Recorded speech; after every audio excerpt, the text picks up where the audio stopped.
Olá, tudo bem? Eu sou o professor Wilson e na videoaula de hoje nós vamos falar sobre educação contemporânea. Vamos tratar desse importante período do conhecimento. Vamos lá juntos aprendermos? O conteúdo da videoaula apresenta os dois momentos importantes da contemporaneidade. Então nós vamos tratar esses dois momentos tendo em vista que eles fazem parte de uma compreensão mais ampla do período contemporâneo.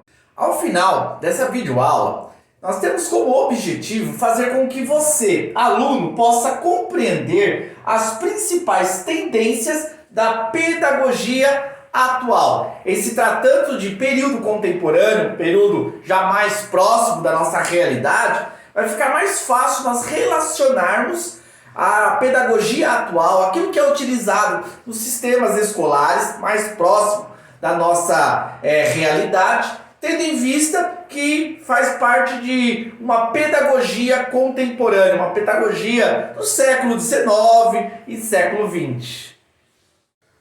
A educação faz a história, assim como a história também influencia na educação. Por isso, para entendermos melhor a educação contemporânea, é necessário que nós venhamos a entender o cenário contemporâneo, aquilo que ocorreu de mais importante dentro desse período que se desenvolveu do século XIX ao século XX. Um fenômeno forte no período contemporâneo é o capitalismo. Já na contemporaneidade, essa postura política e econômica vai se estabelecer na sociedade, dominando as principais nações vigentes no mundo contemporâneo. O capitalismo vai se solidificar como um sistema econômico que vai dominar as maiores potências do mundo. Com o capitalismo vai surgir a classe burguesa como uma força dentro da sociedade. O poder deixará de ser mais centralizador e se tornará mais democrático. Vai vir a democracia como um sistema que vai reger muitas nações dentro do âmbito político. Com isso, nós vamos ter a queda do absolutismo predominante nas monarquias e o desenvolvimento agora de várias repúblicas que vão trazer dentro de uma política democrática, fazendo assim com que o povo possa também se envolver e ter a sua voz dentro dos interesses da nação. Vai surgir também os movimentos sociais que vão olhar para os pobres, para os necessitados e vão se levantar contra a grande desigualdade social que existe no mundo. Esses movimentos vão também influenciar a educação, fazendo com que as pautas de muitos ensinos sejam fundamentadas nessas questões sociais. E para concluirmos a nossa compreensão sobre o mundo contemporâneo, nós precisamos entender que existem dois momentos distintos, o momento do século XIX e o momento do século XX. O primeiro momento, que se deu no século XIX, foi o momento da confiança, do progresso, do cientificismo. Agora a ciência vai trazer todas as respostas que o ser humano precisa. O homem confiando nas suas potencialidades para gerar um mundo perfeito. Essa a compreensão, era esse espírito que predominava no século XIX. Porém, entretanto, vindo o século XX, com duas guerras mundiais e vários conflitos na sociedade, nós vamos ter aqui uma desesperança do homem em confiar no mundo perfeito. Vai haver aqui muitas incertezas. A própria ciência agora vai ser colocada em xeque. E a infalibilidade que era defendida por muitos sobre a ciência já vai chegar agora à compreensão de que a ciência possui as suas debilidades. Por isso, o século XX é o século da incerteza. Tudo é relativo, nós não temos uma concretização absoluta de nada. E é esse espírito que vai dominar o século XX, tendo em vista que vai, com isso, influenciar na educação. O século XIX vai ser marcado com a queda das monarquias e o fortalecimento da burguesia. Os burgueses vão dominar o cenário político e econômico. Com isso, vai haver também uma influência na educação, tendo em vista que vai haver uma demanda muito grande por causa da Revolução Industrial, a necessidade de maior produção. Por isso, a educação vai ser voltada com a preparação do indivíduo para o trabalho. Surge aí aquela ideia de uma educação tecnicista, voltada não simplesmente para uma formação plena, um indivíduo tendo conhecimento, mas sim uma prática educacional voltada para uma ação, para executar uma tarefa, um serviço. Ainda na educação, no século XIX, nós vamos ter uma solidificação das ciências. A biologia, a física, a química vão se estabelecer como um campo de conhecimento a ser compartilhado dentro do âmbito educacional. Essas ciências vão contribuir para o desenvolvimento e o progresso da sociedade. O positivismo também vai ser um movimento importante no século XIX, encabeçado por Augusto Comte. Segundo o pensamento desse filósofo, a sociedade ela passa por um processo de desenvolvimento. No passado, na antiguidade, o conhecimento era teológico, era um conhecimento voltado pela imaginação. Porém, houve um segundo estado, que é o estado do conhecimento metafísico, o conhecimento daquilo que não é físico, mas ele é compreendido de uma forma abstrata, está mais relacionado ao conhecimento filosófico.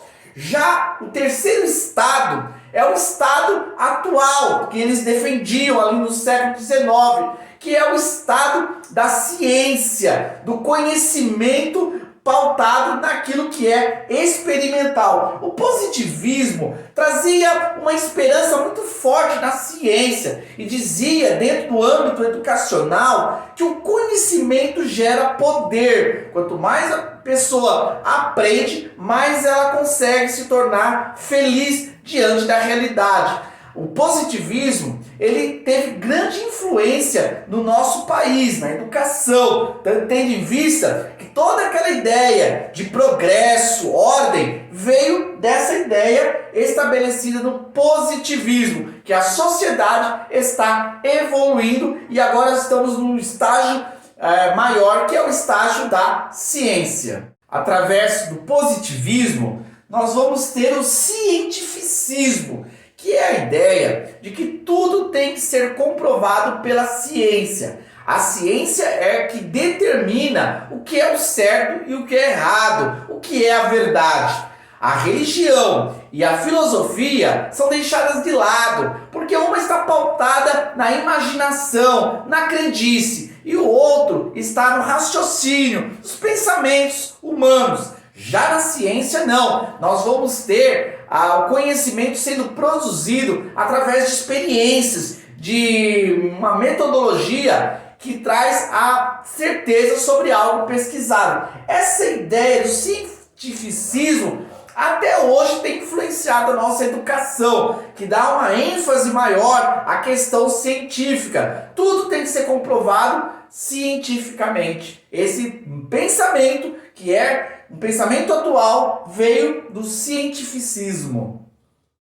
Já o darwinismo social foi um pensamento desenvolvido a partir das ideias de Darwin, Charles Darwin, que desenvolveu a teoria da evolução das espécies. O darwinismo social vai defender que as sociedades estão evoluindo. Isto mesmo, as sociedades antigas eram sociedades ultrapassadas, porque elas não tinham ainda o desenvolvimento das sociedades atuais. Porém, já no século XIX, e principalmente nas sociedades europeias, nós vamos ter uma sociedade mais evoluída. Isso faz parte da evolução do darwinismo social. Esse pensamento vai influenciar muito hoje, tendo em vista que as pessoas têm uma ideia de que alguns povos, algumas culturas são superiores a outra cultura. Aquela ideia do dizer que a minha cultura é superior à outra vem da influência do darwinismo social. No século XIX, com a ciência e o desejo do progresso, a educação estava em alta.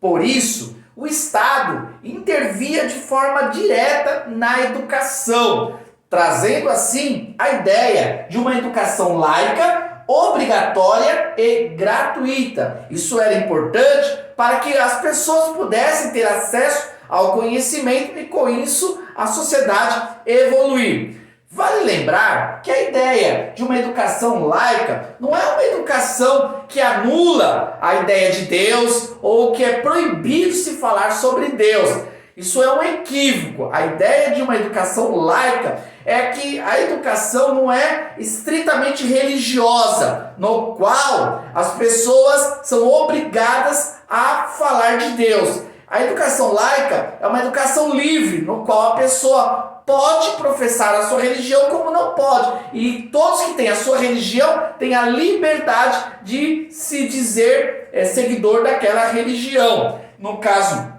obrigatória, foi importante para enfatizar, principalmente os pobres, na necessidade de estudar, trazendo assim o conhecimento. E também a questão da gratuidade da educação, sendo um processo importante para facilitar, para que as pessoas pudessem ser incluídas dentro desse processo de aprendizado, rompendo com aquela ideia de uma educação elitizada, uma educação exclusiva para um grupo que possuía mais recursos financeiros. O século XX já vai ser marcado com um conflito em relação à questão do capitalismo. Vai se levantar muitos pensadores, idealizadores do socialismo, que vão combater um mundo que é dominado pelo sistema econômico capitalista.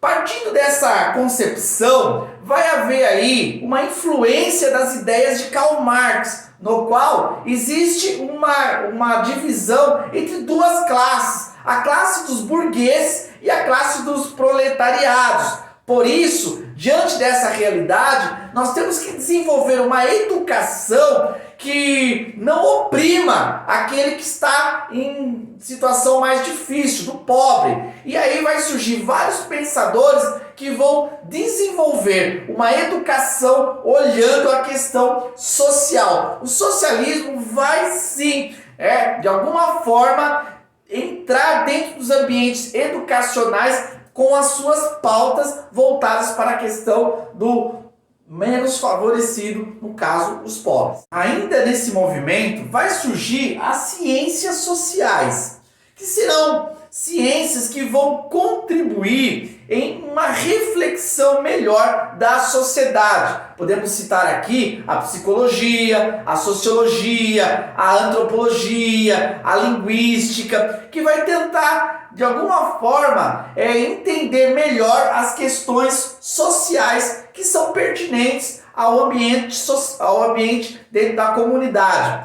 Essas ciências sociais, elas vão influenciar principalmente um movimento chamado Escola de Frankfurt.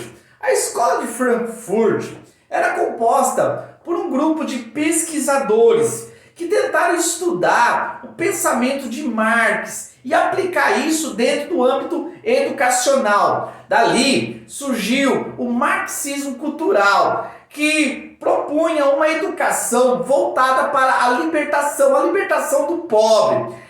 Por isso, através desse grupo da Escola de Frankfurt, nós vamos ter ali vários professores de história, geografia, filosofia, sociologia, que se pautaram dentro de um desenvolvimento do conhecimento a partir das questões socialistas. Esse movimento, ele vai influenciar muito a sociedade contemporânea, trazendo assim dentro do âmbito das universidades muito forte os viés, os pensamentos pautados no pensamento socialista e comunista.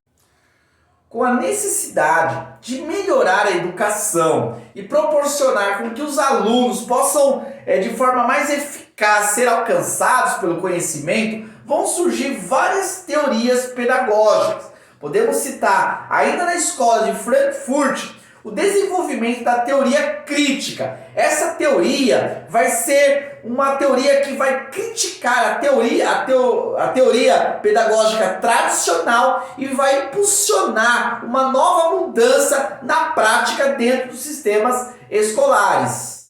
Ainda no espírito da época, nós vamos ter uma educação democratizada, no qual ela tem que ser pública, obrigatória e gratuita. Essa coisa de que a educação é restrita, diversificada para algumas pessoas, escolas diferentes, cada escola com o seu sistema educacional, isso vai ser rompido pelo espírito do século XX, no qual nós vamos ter que ter uma educação que seja igual para todas. Por isso, todos vão estar aprendendo e desenvolvendo da mesma forma.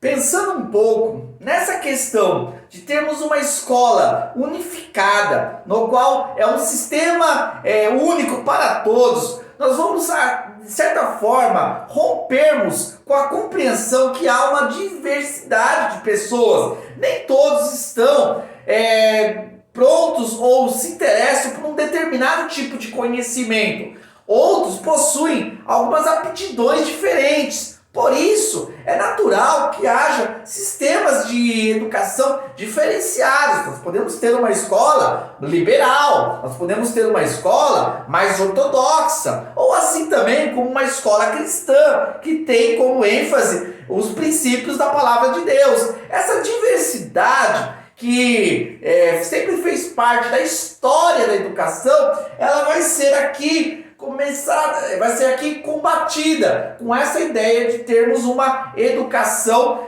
igual para todos, uma educação que sirva para todos e que ninguém tenha uma educação diferente daquela que já foi estabelecida pelo Estado para a sociedade. Vale lembrar que essa ideia vem das pedagogias socialistas, que tem como sonho formar uma comunidade de igualdade, no qual todos possuem tudo em comum, sendo essa a pauta que realmente vai ser defendida em forma sutil ou de forma muito mais direta pelas pedagogias que vão surgir nesse período.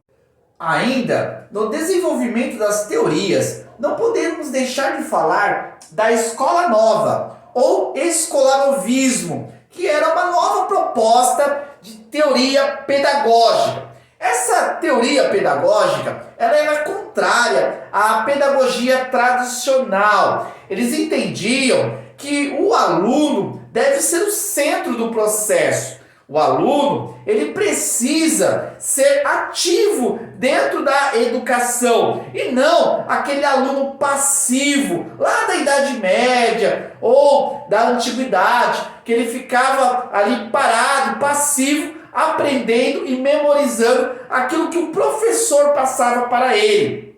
Na escola nova, vai se desenvolver essa ideia de que o professor ele deve servir como um guia que vai orientar o processo, mas é o aluno que, de forma ativa, atinge o conhecimento, desenvolve o aprendizado. Dentro ainda das inovações da escola nova, nós vamos ter também a ideia de que o aluno precisa estudar aquilo que interessa a ele, aquilo que faz parte do conhecimento dele para a vida. Na escola nova, nem todo conteúdo é interessante, mas sim aquele conteúdo que o aluno se interesse.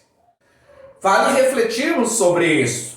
Olhando nesse aspecto, parece até interessante, até bom. Porém, será que realmente o aluno ele pode ser determinante naquilo que ele deve aprender ou ele não deve aprender. É normal hoje nós enxergarmos essa realidade de uma forma mais extrema. Alunos hoje questionam o estudo e dizem que para eles não faz importância, aquilo que eles vão aprender na escola não vai repercutir na vida deles. Porém, como que eles podem saber se aquilo que eles vão aprender realmente vai ser utilizado e não vai ser utilizado? Como que eles já têm essa certeza diante de que o mundo está em constante mudança e a educação ela parte de uma fundamentação básica, onde conhecimentos básicos são sim importantes e que precisam fazer parte dentro de um processo de crescimento e amadurecimento intelectual. Ainda sobre o pensamento da escola nova, vai haver uma reflexão sobre a logística da sala de aula. Para a escola nova, esse formato de sala de aula, no qual as cadeiras ficam enfileiradas, está totalmente equivocada. Parece assim que o professor é o centro e os alunos ficam apenas ali enfileirados. Para a escola nova, o modelo ideal de sala de aula é as carteiras em círculo, no qual os alunos ficam alinhados lado a lado, ali juntos dentro de um formato diferente de sala de aula. E o século XX, dentro da educação, foi marcado também pelas teorias construtivistas, um novo olhar pedagógico, que desta forma contribuiu para uma mudança na proposta de ensino. Podemos destacar dentre os teóricos do construtivismo Piaget, com a sua teoria do desenvolvimento da genética, que o ser humano, a criança, passa por 4 momentos distintos de desenvolvimento dentro da sua natureza. Temos também Vygotsky, com a sua teoria da intervenção social. Através dos relacionamentos, o aluno aprende e desenvolve o conhecimento.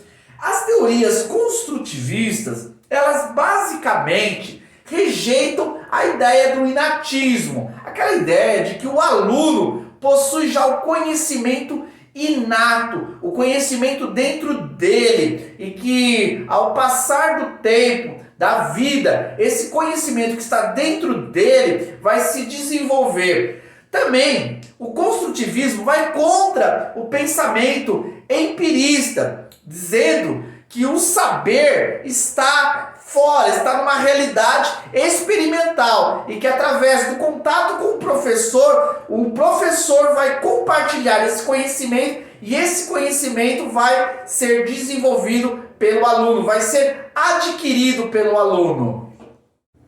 No construtivismo, nesse caso, é o aluno que através do seu envolvimento social, com o seu contato com a realidade do mundo, ele vai produzir esse conhecimento. Esse conhecimento não está nele, nem esse conhecimento está fora. Mas esse conhecimento surge a partir do contato do indivíduo com o objeto. E dessa relação é que nasce o entendimento e o conhecimento no pensamento construtivista.